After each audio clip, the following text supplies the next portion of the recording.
Shalom, shalom, shalom à l'Éternel, Jéhovah, notre Dieu assis sur le trône, seul soit la gloire. J'aimerais vous enseigner rapidement sur les vents et les langues. Les vents et les langues. C'est des mystères. Ce n'est pas réservé à n'importe qui. Et je vous enseigne pour que vous puissiez faire attention.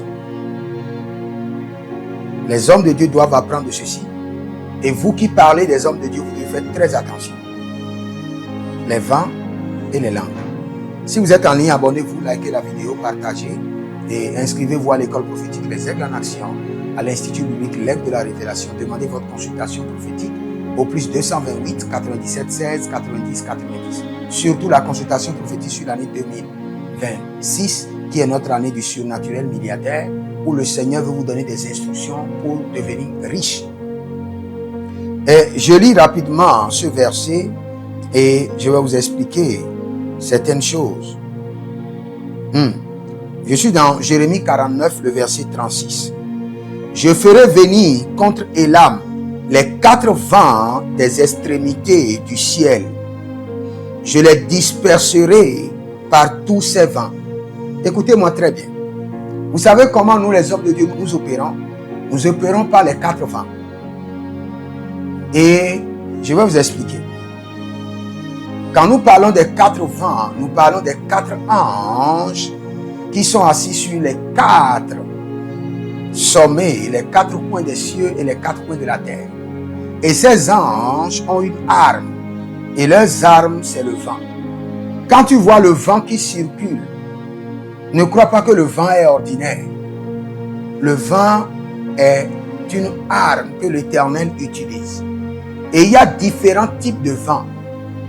Quand vous entendez par exemple que le vent typhon a ravagé, c'est un ange qui est à l'œuvre. C'est un vent qui a été déployé. Et c'est un vent de ravage. Vous avez bien entendu, le Seigneur dit, il dit que je ferai venir contre Élam les 4 vents des extrémités du ciel et je les disperserai par ces vents. Donc le Seigneur disperse par le vent. Je vais vous parler un peu du vent dans la Bible d'abord et je viendrai pour vous donner la révélation qu'il faut. Parcourons un peu la Bible. Vous allez voir que la Bible nous parle de plusieurs vents. Et ces vents sont souvent connectés au feu.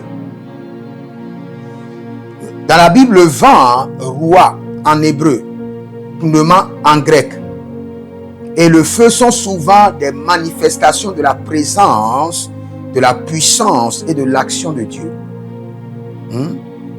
Dans Jean 3:8, la Bible déclare que le vent souffle où il veut et tu entends le bruit, mais tu ne sais d'où il vient ni où il ira.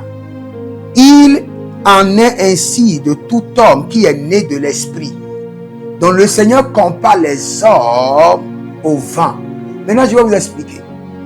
Nous les hommes de Dieu, notre langue est connectée à des vents et à des vents de ravage.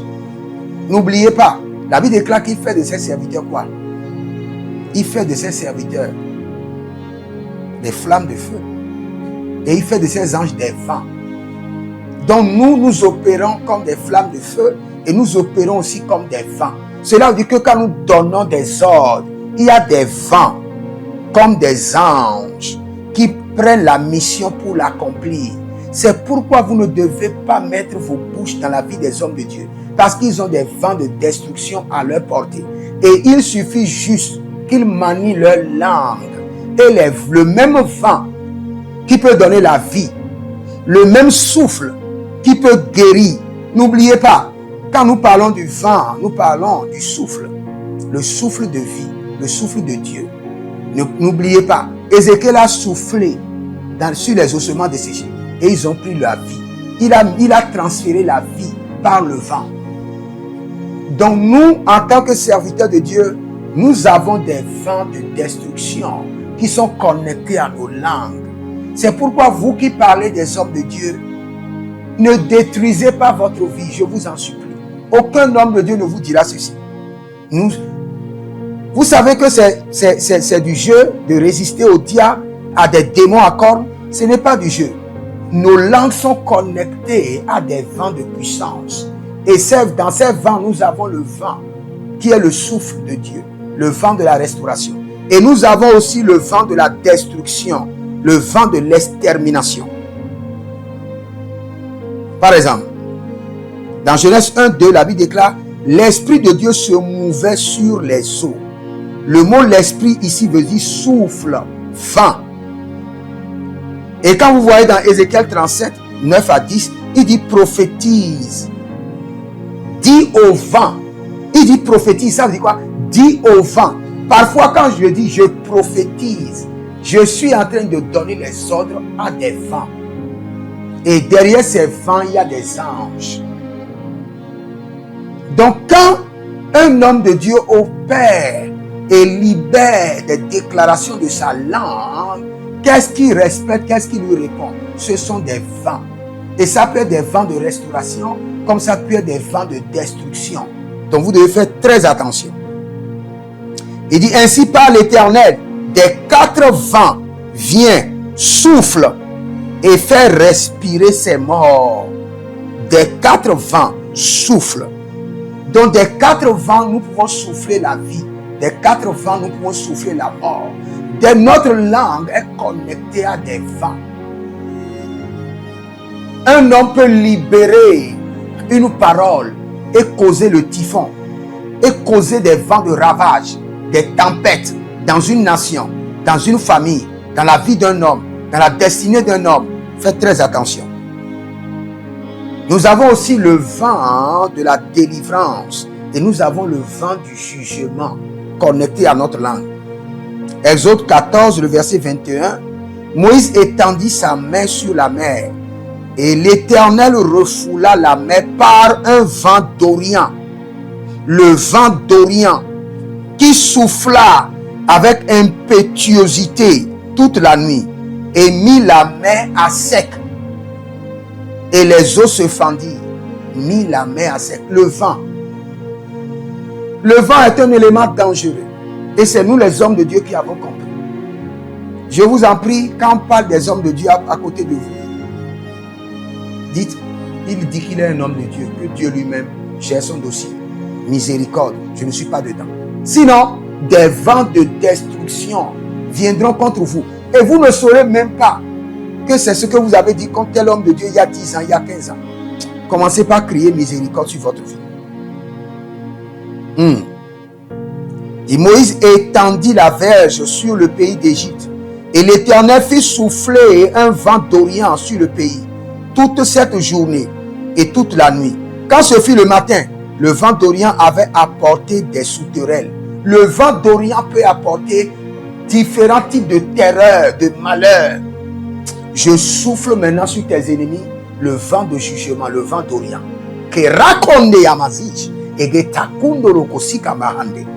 Je souffle maintenant sur cet autel le vent de la destruction, le vent de Rava, et nous avons aussi le vent de la provision. Dans Nombre 11, 31, le vent souffla de l'Éternel et il amena des cailles de la mer et les abattit sur le camp. Donc nous avons le vent aussi de la richesse, le vent de la provision. À nos langues sont connectés plusieurs vents et plusieurs anges. Et c'est là où j'aime parler du bishop Mohamed Idriss Ouattara. Quand cet homme parle, il faut être un aveugle pour ne pas comprendre. Il faut être un sourd pour ne pas entendre. Il faut être un insensé pour ne pas discerner. L'homme là, il libère des vents et il libère des anges. Quand mon père spirituel, l'apôtre Johnson Suleiman parle, il libère des vents et il libère des anges. J'ai plusieurs versets qui parlent des vents et qui parlent des anges. Mais je ne pourrais pas les citer. Le vent de jugement final, le vent de symbole de vanité. Il y a plusieurs vents, les vents de charbon, de feu, qui sont mentionnés dans la Bible. Mais je peux vous dire que si vous êtes un serviteur de Dieu, vous devez comprendre que lorsque vous parlez, vous êtes en train de donner des ordres, vous êtes en train de connecter, à vos langues sont connectés des vents et des anges. Et je veux dire à tous ceux qui critiquent les hommes de Dieu que leur langue n'est pas ordinaire. Parce que leur langue est connectée à des vents de destruction. Quand on parle d'un homme de Dieu à côté de toi, dis, moi je ne connais rien. Entre lui et son Dieu, miséricorde. Et tu quittes là. Sinon, tu ne sauras pas. Parce que quand tu es en train de... L'homme de Dieu est sur nous. Et il est en train de maudire tous ceux qui sont en train de venir comme son appel, ceux qui le critiquent, ceux qui le sabotent. Et cette malédiction viendra sur toi. Et la malédiction ne vient jamais sur une seule personne. Ça descend toujours jusqu'aux 4e génération. C'est pourquoi il faut faire très attention. Que le Seigneur vous bénisse et que le Seigneur vous garde. Inscrivez-vous à l'école prophétique Les Aigles en Action, à l'Institut biblique L'Aigle de la Révélation. Demandez votre consultation prophétique ou votre délivrance personnelle au plus 228 97 16 90 90. Que le Seigneur vous bénisse. Shalom.